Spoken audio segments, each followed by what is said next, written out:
Very rarely do I ever talk about brand new games. It seems that in this day and age, I'm often more curious about the hidden gems and amazing franchises I missed out on being poor as a kid rather than the new flashy game that comes out every month.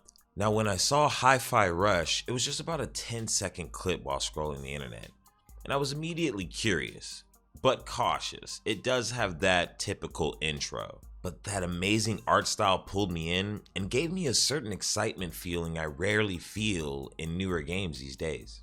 I said next.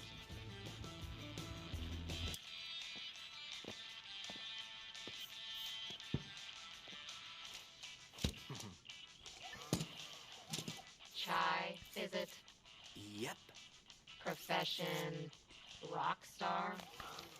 So what is Hi-Fi Rush? Developed by the Evil Within devs, if I had to describe it, it's a rhythm-based action-adventure game, similar to the likes of, say, a Devil May Cry or Bayonetta game. The main difference here is all of the combat, platforming, mini-games, environment, and even idle animations flow to the music playing in the background.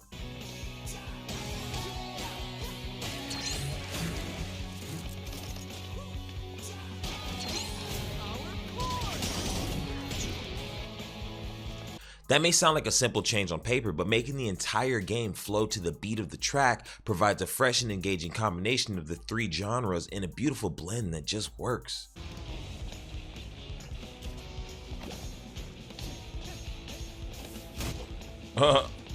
Platforming, third-person combat, and the musical beat all feel like they flow off one another perfectly. This game is truly an amazing ride. So let's talk about it some more, shall we? Meet Chai, a random guy who has the love for music and a dream to one day be a huge rock star. So music is in his heart, literally.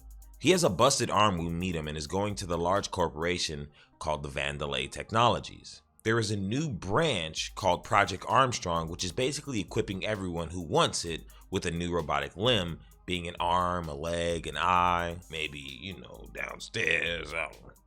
I really like this story plot as I can completely empathize with those who have lost a limb due to tragic moments in life or were born that way as well. And a company that would offer that for free or even lower price than normal would be a world-changing company. Now, the CEO of this company is Kale Vanderlei, and while this guy may seem like an awesome life changer, he obviously has more sinister plans afoot. You're the best of the best, and about to be even better. You go into this factory to get your robotic arm, and by random luck you are equipped with an iPod that essentially syncs your heart to the music of the world. And you also get the robotic arm. 2 for 1.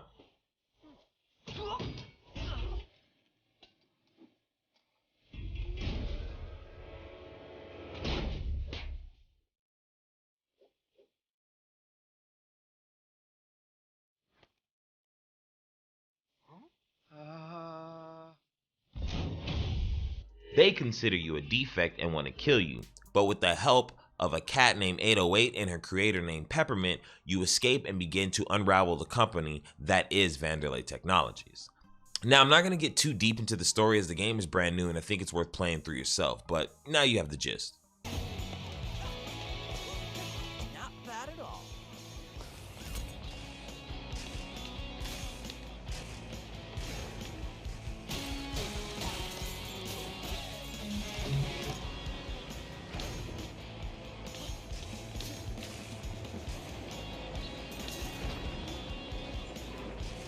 To unravel the company, you must take out different divisions of the company, and each grand level is based off of one of these divisions. So think research and development has its own level and a boss that you must eliminate. Same with marketing, so on and so on. Security tried to kill me! Project Armstrong, EULA. Fine print. Should've read it, punk. Defects get recalled. Recalled? You mean killed? Rekka ain't picked the verbs. That's for the mooks in marketing. Anyway, thanks for being dumb enough to just waltz in here. You run into a ton of characters as the game progresses, and it's pretty rich with not only lore but things to do. For example, you can buy new combos with gear you find in the world, as well as chips that can be installed in your arm that give you all types of passive stat increases. Remember, all of this is going on to the beat of the song playing. Oh, and let's talk about the music for a second. They have a ton of original music that is actually really good, reminiscent of Scott Pilgrim in a major way or Jet Set Radio.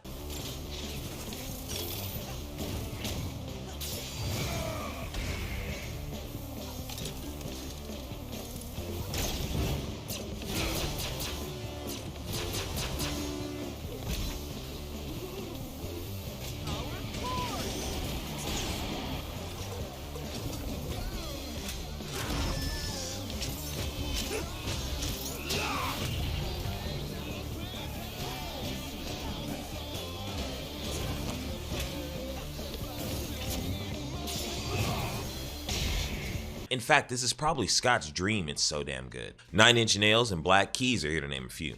I don't even want to spoil the track list because I feel like this game needs to be played, not told. Experience this game as soon as you can.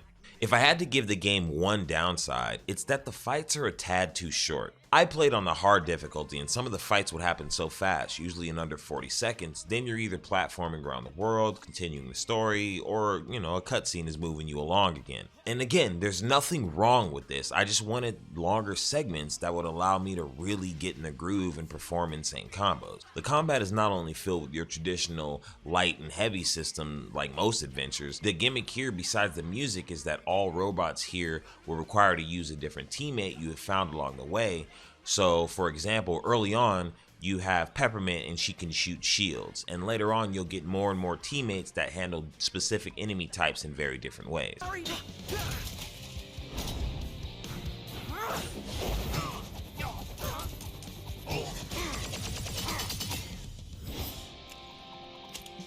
if I join?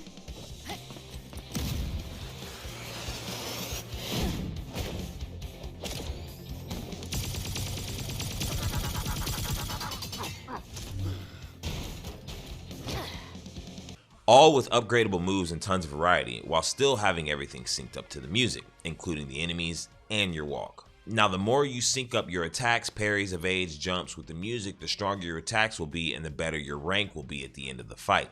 And what's even crazier is if you're off beat, you'll always attack on beat, even when off beat. They have nailed this game down, man. This game is certainly a treat all the way through, and it feels like you're watching an animated version of Scott Pilgrim combined with Devil May Cry, a little Jak and Daxter, a little Jet Set Radio Future to boot. Ready for more?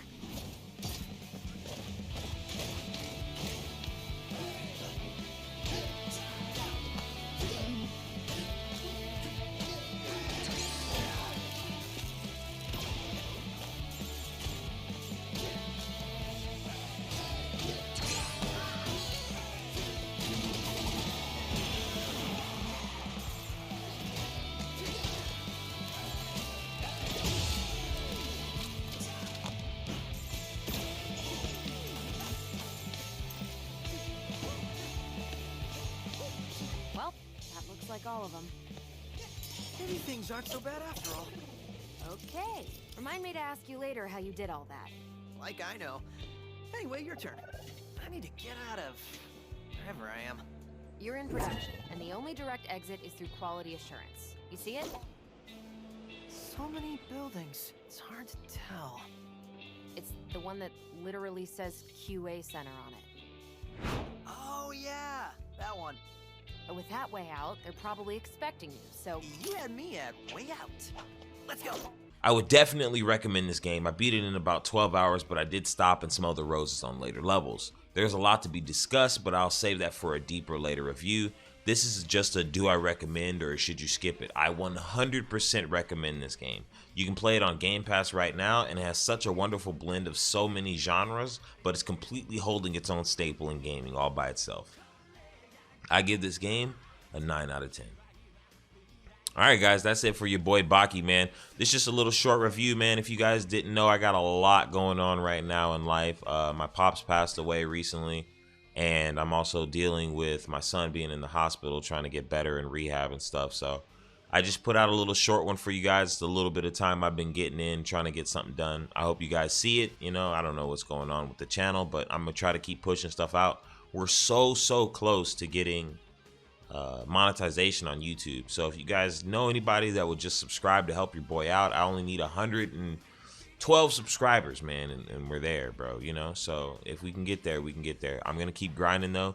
I hope you guys have a great evening, morning, noon, night, whatever it may be for you, and I'll see you guys on the next one. Be expecting them.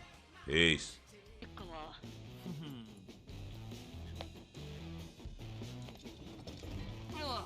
あれ聞いてないの？新しい生産部のボス探した方がいいよ。何かの冗談か？あら、ワクワクのミーティングになったじゃない。ミーティングは残像ちゃん、ミュートになってるわよ。私が言いたかったのは。これしか部下を連れて